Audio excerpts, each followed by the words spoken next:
नमस्कार दोस्तों, स्वागत है आप सभी का मेरे हिस्ट्री चैनल हिस्ट्री हब पे। आज हम डिस्कस करने जा रहे हैं कुछ प्राचीन भारत से जुड़े हुए महत्वपूर्ण प्रश्न जो आपकी परीक्षा की दृष्टि से काफ़ी ज़्यादा महत्वपूर्ण होंगे। तो चलिए समय नष्ट करते बिना हम शुरू करते हैं अपना आज का सत्र। पहला प्रश्न है मंदिरों के ऊपर, इनमें से कौन सा सूर्य मंदिर के लिए प्रसिद्ध है? अरसावल्ली, अमरकंटक, ओमकारेश्वर। आंसर हमें कोड में देना है, हो सकता है एक या एक से ज़्यादा प्रसिद्ध हों, तो इसलिए जो ऑप्शन है वो है केवल एक, केवल दो और तीन, केवल एक और तीन, एक, दो और तीन। ये क्वेश्चन दिखने में जितना टफ दिख रहा है उतना ही ये ज़्यादा इजी क्वेश्चन है, क्योंकि अगर आप ध्यान दें तो अमरकंटक जो है ये भगवान शिव और नर्मदा को समर्पित है। भगवान शिव एंड नर्मदा नदी को ये समर्पित है।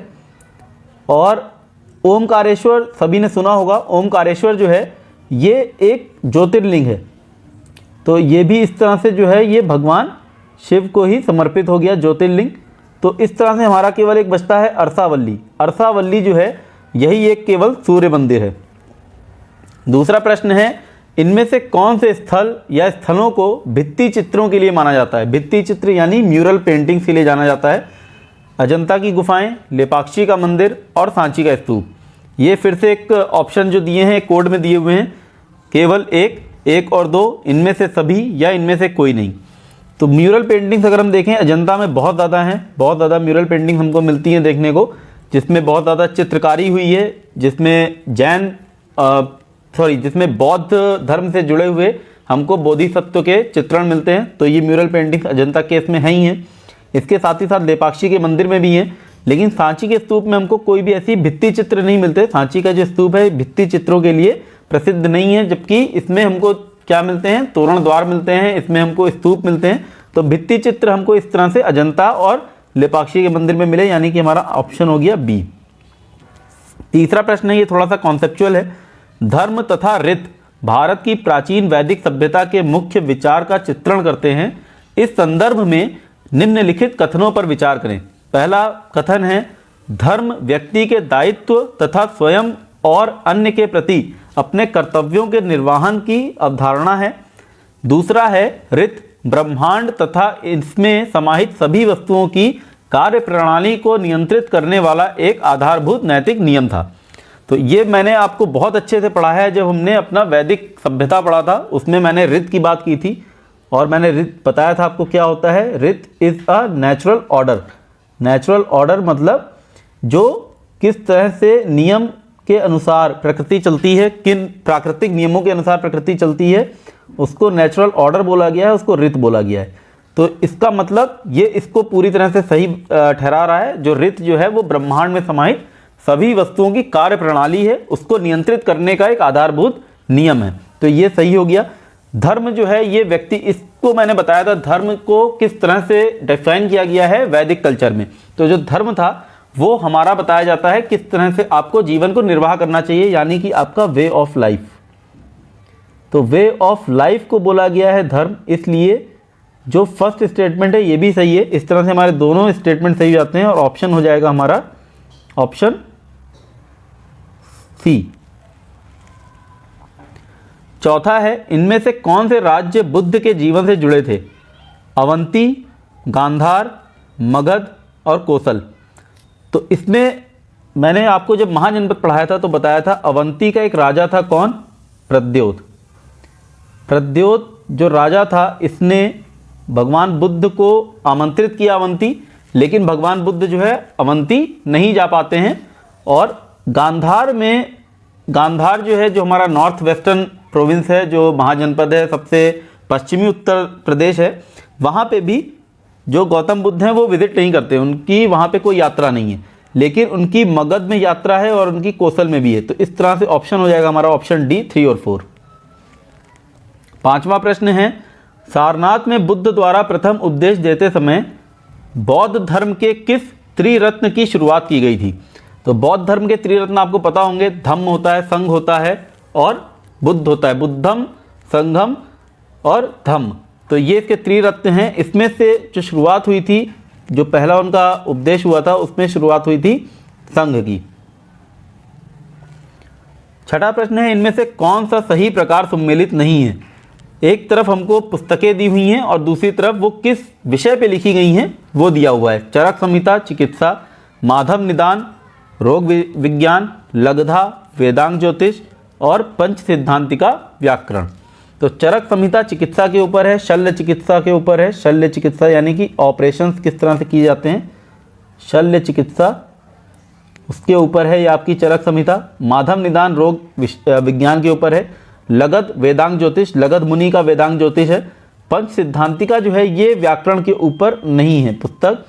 पंच सिद्धांतिका की अगर हम बात करें तो ये किसने लिखी है, ये लिखी है वराह मिहिर ने। वराह मिहिर की लिखी हुई पुस्तक है ये पंच सिद्धांतिका। और ये इसका जो विषय वस्तु है ये है खगोल, खगोल विज्ञान है इसका विषय वस्तु, खगोल यानी कि एस्ट्रोनॉमी इसका विषय वस्तु है, खगोल विज्ञान। और चरक संहिता की जो बात आई है तो मैं आपको एक इन्फॉर्मेशन और दे देता हूँ। चरक संहिता में शल्य चिकित्सा है और इसके साथ साथ इसमें नेत्र विज्ञान, नेत्र विज्ञान भी है आपके चरक संहिता में। और इसके अलावा इसमें प्लास्टिक सर्जरी का एक जिक्र आता है। तो जो प्लास्टिक सर्जरी है ये आपकी आ गई किसमें, चरक संहिता। चरक संहिता में प्लास्टिक सर्जरी का भी वर्णन है। तो यहाँ से भी प्रश्न कई बार बन सकता है, थोड़ा सा इम्पॉर्टेंट है फैक्ट। 7वां प्रश्न है, गुप्त काल के सर्वश्रेष्ठ गणितज्ञ आर्यभट्ट, जिनका नाम आर्यभट्टिया ग्रंथ के अनुसार, जिनका जन्म आर्यभट्टिया ग्रंथ के अनुसार 476 ईस्वी में कुसुमपुर यानी पाटलिपुत्र में हुआ था।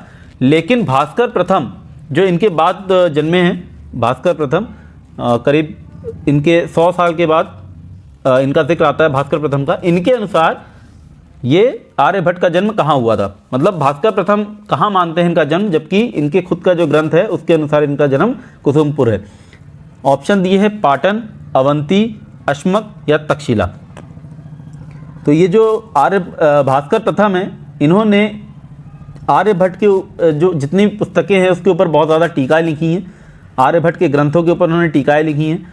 और यहाँ तक कि जो स्वयं आर्यभट्ट हैं उनकी जो प्रथम हस्तलिखित पांडुलिपि है वो भी मलयालम में है। तो मलयालम भाषा में आर्यभट्ट की पहली हस्तलिखित पांडुलिपि मिलती है। और इसी के बेसिस के ऊपर भास्कर प्रथम जो इनसे काफ़ी 150 साल के बाद जिनका जिक्र आता है, इन्होंने इनका जन्म माना है अश्मक प्रदेश में। अश्मक जो कि साउथ में, जो मैंने आपको जब महाजनपद पढ़ाया था तो बताया था, एकमात्र महाजनपद है जो कि दक्षिण में जिसका हम जिक्र पाते हैं। तो ये जो भास्कर प्रथम है ये इनका जन्म मानते हैं अश्मक में। 8वां प्रश्न है, इन विदेशी इतिहासकारों, विद्वानों और उनकी पुस्तकों में से कौन सही सुमेलित नहीं है। पहला है the stupa of Bharhut John Marshall, दूसरा है the monuments of Sanchi Cunningham, तीसरा है Indian architecture Buddhist and Hindu Percy Brown, चौथा है Indian sculpture and painting James Fergusson. तो इसमें से कौन सा सही सुमेलित है हमको बताना है। सही सुमेलित नहीं है, नहीं, कौन सा सही सुमेलित है। तो इसमें से अगर हम देखें तो द स्तूप ऑफ भरूच, इसके ऊपर मैंने बात भी की थी जब आपको सांची के स्तूप पढ़ाए थे, और जब हमने मॉडर्न आर्किटेक्चर की बात की थी, pre modern architecture, post modern architecture, तो उसमें इन सब की बात की थी, इन पुस्तकों की भी बात की थी। तो द स्तूप ऑफ भरूच जो है ये कनिंघम का है और monuments of Sanchi John Marshall की हैं। तो इन्होंने जो सांची है, सांची में जॉन मार्शल का रिसर्च है और भरूच में कनिंघम का रिसर्च है। The Indian architecture Buddhist and Hindu Percy brown ने लिखी है और यही हमारा आंसर है। और ये जो आखिरी की पुस्तक दी हुई है आपको पेंटिंग के ऊपर, इंडियन स्कल्पचर एंड पेंटिंग, ये जेम्स फर्ग्यूसन ने नहीं लिखी है, ये लिखी है हेवल साहब ने, E.B. हेवल पूरा नाम इनका, E.B. हेवल ने लिखी है ये पुस्तक। और E.B. हेवल की लिखी हुई और भी 2 पुस्तकें हैं, मैं आपको बता देता हूँ। अ हैंडबुक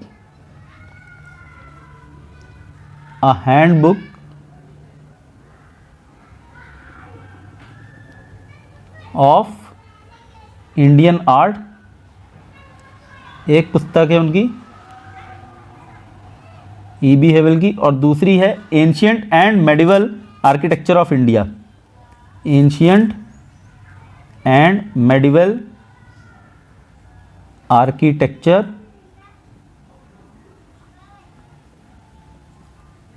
ऑफ इंडिया। ये भी E.B. हेवेल ने लिखी है। तो E.B. हेवेल की लिखी हुई आपको इस तरह से 3 पुस्तकें हो गई, Indian sculpture and painting, handbook of Indian art and ancient and medieval architecture of India.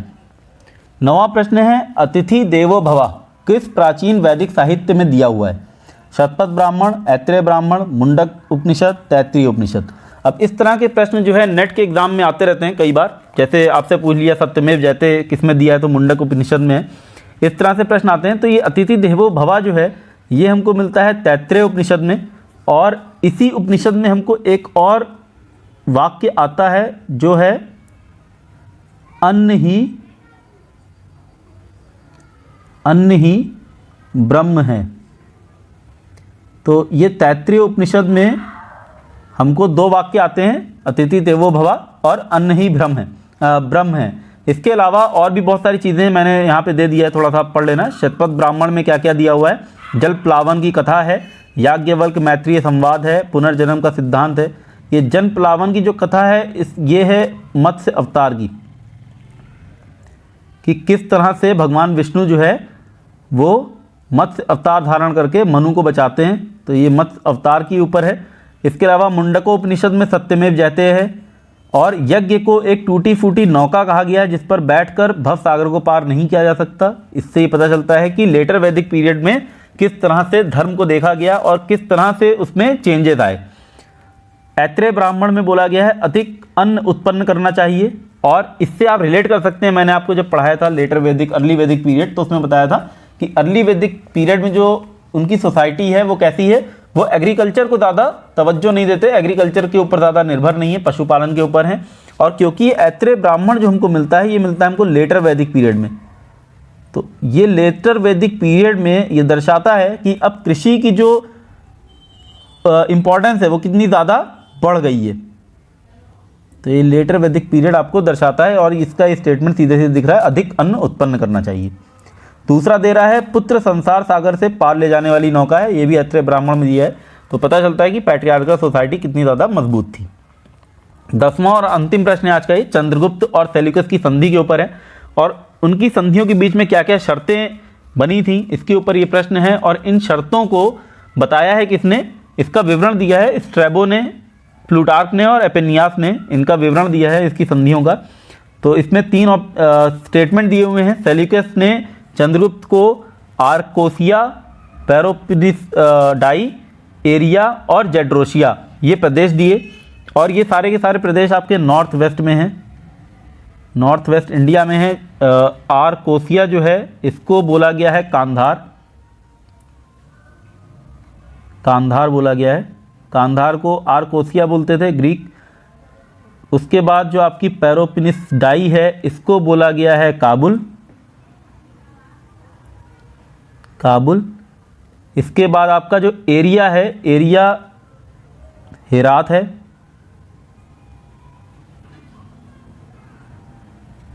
Herat. और जेड्रोसिया जो है ये है मकरान तट। इसके अलावा दूसरा स्टेटमेंट है सेल्यूकस ने अपनी पुत्री हेलेना का विवाह चंद्रगुप्त से किया, और तीसरा स्टेटमेंट है चंद्रगुप्त ने सेल्यूकस को 500 लड़ाकू हाथी उपहार में दिए। तो ये तीनों के तीनों ही स्टेटमेंट एकदम सही हैं। चंद्रगुप्त ने सेल्यूकस को 500 लड़ाकू हाथी उपहार में दिए, और ऐसा माना जाता है कि जो भारतीय लड़ाकू हाथी थे उनके प्रति यूनानियों का जो व्यवहार था, मतलब वो चाहते थे, आग्रह करते थे कि उनको किसी तरह से भारतीय लड़ाकू हाथी मिले। इसका हमको उल्लेख मिलता है सिकंदर के समय में भी, जब सिकंदर का अभियान होता है तो उस समय से जितने भी यूनानी थे वो भारतीय लड़ाकू हाथियों को चाहते थे, इसीलिए चंद्रगुप्त ने सेल्यूकस को ये 500 लड़ाकू हाथी उपहार में दिए। तो इस तरह से हमारा ऑप्शन हो जाएगा 1, 2 एंड 3 तीनों सही। और ये हमारे आज के कुछ क्वेश्चन थे, उम्मीद करता हूँ आपको पसंद आए होंगे। मिलता हूँ आपसे अपने अगले सत्र में, तब तक के लिए धन्यवाद।